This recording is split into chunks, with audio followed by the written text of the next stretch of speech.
called me sexy. That's awesome.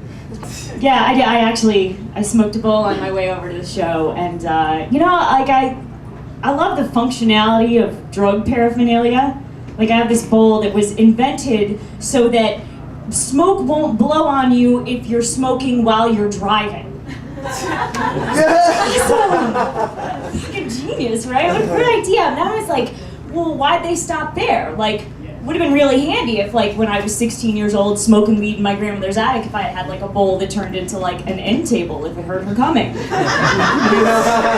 know, and then the wheels are turning because I'm getting more and more stoned, and I'm like, what about like a solar-powered bowl? Yeah, like, you know, like green, you're green, you know, like you don't have to light it; it just like smokes itself when the sun is out. I was like, yeah.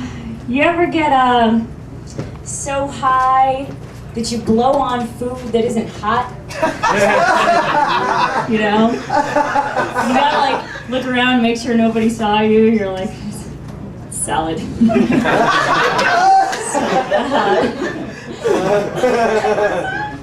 Or you ever get like so high you forget where you are?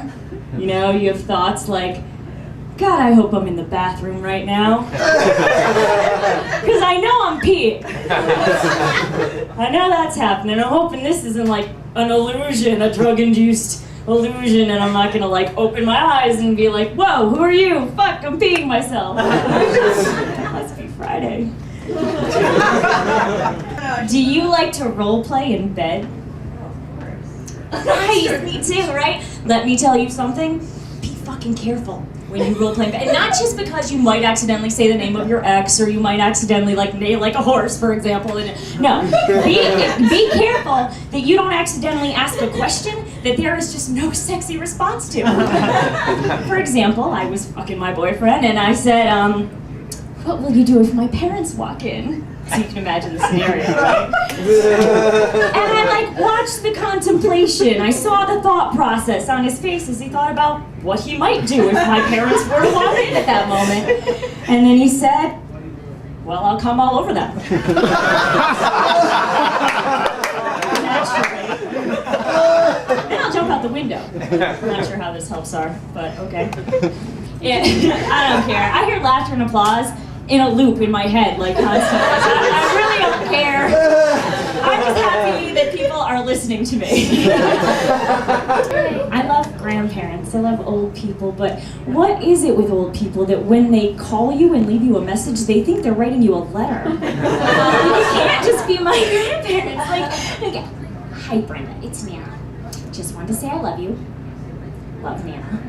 Like, did you forget during the course of that message what medium you were communicating in? Is the answering machine that new of an invention that you really still haven't learned how it works? So I call Nana back, right? And after like 15 rings, Papa picks up. And he's like, hello. And I'm like, hi, Papa. And he goes, who's this? I'm like, who else calls you Papa? Wait, Publishers Clearinghouse, Papa. You know? And Papa is like, oh God. Papa is a total trip because he's got like one tooth and he pees himself, and he's kind of in a loving, endearing kind of, he's very lovable peeing himself, but this is what he does all day. He's 90, right? This is what you have to look forward to. So do drugs, because he alternates between Law and Order reruns and the CB radio. The CB radio is like, it's like the news, but for like a 2-mile radius of your house. So I'm not sure how interesting that. Did somebody roll through a stop sign? And old people do, they love to let you know when somebody dies. It's like an old person's job to let you know when someone else has died. Like, my grandmother passed away a few years ago, not Nana, the other one. And I got a sympathy card from this old lady, Nellie, and this old lady's like been a friend of the family for years. And as soon as I saw the return address, I knew there was going to be an obituary clipping in it. And there was. Like, it was like, the card was basically like, hi Brenda, I don't know if you know, but your grandmother died. Look, you're in the obituary. I clipped it for your scrapbook. I've noticed something that I start doing to feel good about myself. I'm not proud of it, but I subconsciously, when somebody tells me what their newborn baby weighs, which by the way, why do people do that? Like the baby's born and you immediately give it a complex, like, whoa, you're fat, you know? So I subconsciously, when people tell me their newborn baby's weights, I like compare my weight when I was born to their newborn baby's weight. And I'm secretly so proud when I find out that I weighed less. I'm like, Gina, how much did Avery weigh? 8 pounds, 10 ounces. I was only 6 pounds, 5 ounces. Slightly skinnier than Avery. Avery's fat. And it doesn't like stop there. I'm like, Gina, Avery can't walk. He can't even talk. He's like retarded. Like, yeah. Here's the thing. I don't think that it's really a matter of like, oh, do you want kids? Yes or no? No, I really think that whole thing is like really a question of how badly do you want kids?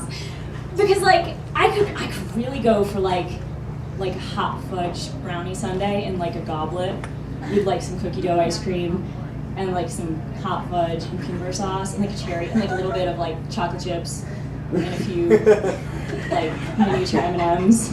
Like I could really go for that. But I don't want it badly enough to push it out of my vagina. I can't think of anything that I want badly enough to birth out of my snatch in order to get. Like, so I just don't get like how this procreation thing keeps happening. Like, I don't get it. This is a public service announcement. If you want to feel good about yourself, go to the fair. It's like a fat person convention. Like, I am always like the skinniest person at the fair, you know? Like, ride conductors are all like, well, you're tall enough to ride this ride, but you're just too damn light. You'll fly right off. I can't let you on that. I'm like, thanks. That's more fried dough. I got a dog too. Oh God, I got a dog. I got an Italian Greyhound. Because I heard that people eventually start to look like their dogs. So I got an anorexic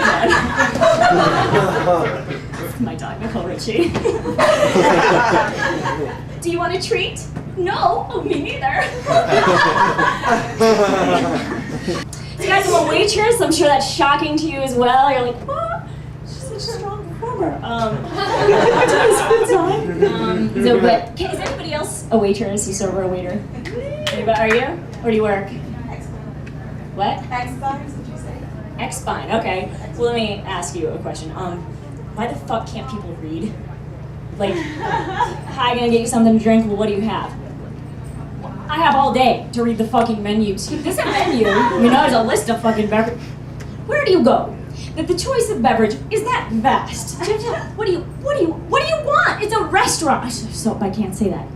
So I'm just like, well, we have Coke, Diet Coke, Sprite, orange soda, apple juice, orange juice, various hot teas, various iced teas, passion fruit ice too. We have decaf coffee, we have lattes, beer, wine. What are we in the mood for? And this just overwhelms everyone though.